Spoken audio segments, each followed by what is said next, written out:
Assalomu alaykum, hurmatli vatandoshlar, qanday ahvolinglar, yaxshimi? Obdan turib o'tamsizlar. Bugun 12 oyning 3-kuni. Xabarimiz bo'lgandek, tunugun Prezident Trump efendim 45 minutlik bayonot nutuq so'zladi. So'zidan biz shuni bilib olamizki, Prezident Trump efendim Amerika davlati ichidagi so'lchil kuchlarga jang e'lon qildi. Yana bir xo'sh xabar bo'lsa, Amerika Kongressining Avom palatasi tunugun bir qonun ma'qullab, u qonunning mazmuni Xitoyning Amerikadagi shirkatlari Amerikaning iqtisodiy tekshirish qonuniga bo'ysunmagan Xitoy shirkatlarini Amerikadan pap-pakiz qo'g'lab chiqarib etish. Texmo aniq qilib aytganda, Amerika Nyu-York shahridagi Wall Street paychek bozoridan qo'g'lab chiqarib etish. Ya'ni Nyu-York Nasdaq paychek bozoridan qo'g'lab chiqarib etish. Ma'qullangan bu qonunning asosli roli Amerikadagi Xitoy shirkatlari Amerika bozoridan pap-pakiz surgun qilindi ekan. Bu qonun aslida Amerika Kengash palatasida bu yil o'rtasida tasdiqlanib bo'lgan ekan. Lekin Avom palatasi keyiniga so'rab, tunugungi kuni keyin chaqda tasdiqlab tamom qildi. Endi bu qonun Prezident Trump efendimning oldiga kelib, tasdiqlangandan keyin bu qonun rasmiy qonun bo'lib, Xitoy shirkatlarini Amerikadan qo'g'laydigan harakatni ilib bordi ekan. Reuters agentligining xabariga qaraganda, Amerika Kongress Avom palatasi, Kengash palatasidan tasdiqlanib bo'lgan bu qonun hozir Prezident Trump efendimning ustiga kelib qarab turibdi. Imzo olsin deb. Amerika Wall Street bozoriga kirib olgan Xitoyning 300 dan ortiq shirkatlari mushu paychek bozorida zo'r darajada pul tepib, u pul orqali Xitoyning iqtisodiy taraqqiyotini kuchlantirib, Xitoy davlati iqtisodda taraqqiy qilgan sari Xitoy davlati ichida ovoz chiqargan hukumatga norozi bo'lgan kuchlarning hammasini qanliq bostirib, bo'libmi vatanimizdagi Uyg'urlarni, Tibetlarni, Mo'ng'ullarni qanliq bostirayotgan jinoiy harakatlariga mushu 300 dak shirkatlarmi chetishlik ekan. Bu qonun Xitoy davlatini iqtisodiy jihatda jazolash uchun muhim, unumli rolni o'ynaydi ekan. Endi ikkinchi xabarimiz bo'lsa, Amerika davlati ichida kunda har xil yangi xabarlar tarqalib turyapti. Bu xabarlarning bir qismi to'g'ri, bir qismlari yolg'on bo'lishi mumkin. Shunga bu xabarlarni ko'pincha o'zimiz analiz qilishga to'g'ri keldi.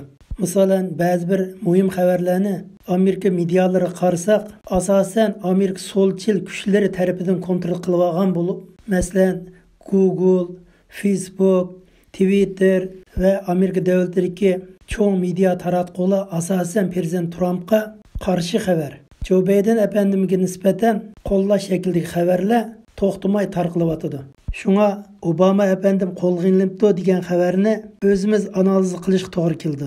Twitter, Facebook'la balkim qo'llash shaklida xabarlarni taqdim berish mumkin. Bugun yana bir xabar chiqibdi, Joe Biden efendim qo'lga ilinibdi deb. Lekin Joe Biden efendim ishtiyitlab etib, putini qarib elib, hozir ko'chada mangsa, o'ng putiga yo'g'on bir oyoq kiyib olgan video shakllari ko'rinyapti. Ba'zilarning deyishicha, Joe Biden efendimning o'ng putiga elektronlik kuzatadigan qamoq sap qo'ygan.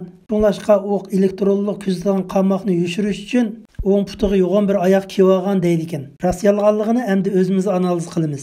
Ba'zi bir xabarlarning rost yolg'onligini bilish uchun ma'lum vaqt ketadi degan gap. Xabarlar qaraganda Prezident Trump efendim qaytarma hujum harakatiga o'tib bo'pti. Ba'zi bir harakatlar ilib berilgan bo'lsa-mu, balkim uni cho'ng tipdagi media taratqularda texi xabar qilinmagan. Kuzatuvchilarning deyishicha, Amerikaning hozirgi siyosiy sahnadagi har xil alomatlarga qaraganda Amerika davlati hozir jiddiy holat shakliga o'tib bo'pti.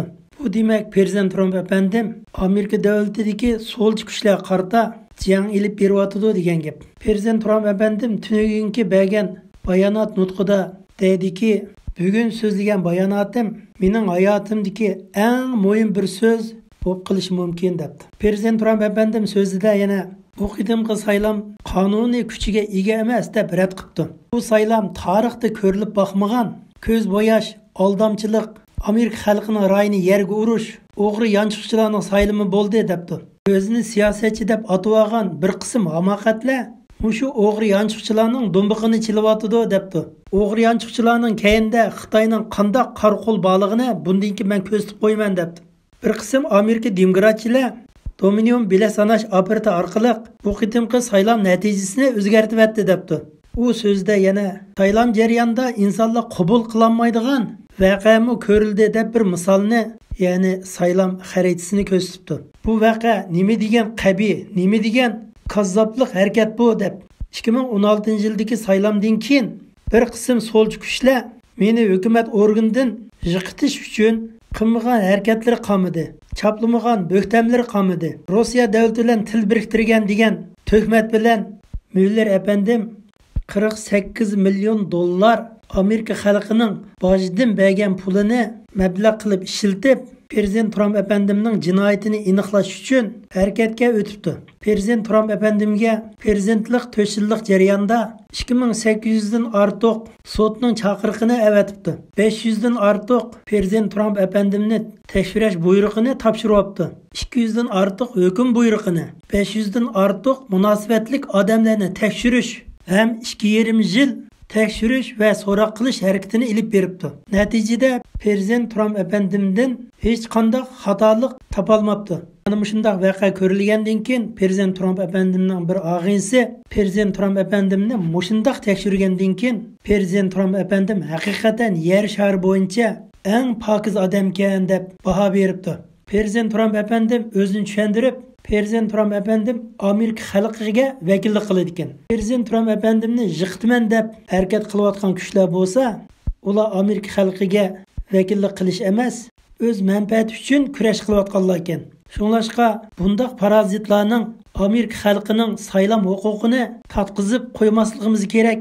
Bundaq so'lchi chirk amaldorlar Amerika qonuni va Amerikaning asos qonunini dafsanda qilishga yo'l qo'ymaymiz debdi. Prezident Trump efendimning qilgan bu so'zidan Amerika davlatida bu qitim ilib borgan saylamni inovatsiz deb qaragan. Chunki Prezident Trump efendimning qo'lida nurg'unlagan dalil isbotlar bor degan gap. Shunlashqa Prezident Trump efendim bu qitim bo'layotgan harakatlarni jinoiy harakat, vatanga osiylik qilgan deb qaraydi ekan. Shunlashqa Prezident Trump efendim Amerikaning qonunliq saylamini qo'g'dash va Amerikaning asosiy qonunini qo'g'dash vazifasini ustiga oldi. Hammamizga ma'lumki, bir urush boshlanishdan burun boshlanadigan urushning ahamiyati va uning maqsadini xalqqa tushuntirish kerak ekan. Ilib boradigan urushning maqsadi Amerika xalqining manfaati va Amerikaning asosiy qonunini qo'g'dash maqsad qilindi ekan. Shunga Prezident Trump efendim endi harakatga o'tdi ekan. Prezident Trump efendim harakatga o'tishdan burun bugun Amerika davlati va Amerika xalqiga bir chaqiriq qildi deb tushunsak bo'ladi ekan. Amerika xalqimi Prezident Trump efendimni naqadar qo'llayotganligini Amerikaning har qaysi joylaridan Washingtonga kelib namoyish qilgan ko'rinishni ko'rib olsak bo'ladi. Endi Prezident Trump efendim o'zining hozirgi qonunliq huquqi bilan Amerika davlatidagi so'lchi kuchlarga qarshi harakatga o'tibdi. Bugungi xabarimiz mishagicha. Hammalarning qimmatli vaqti uchun ko'pdan ko'p rahmat.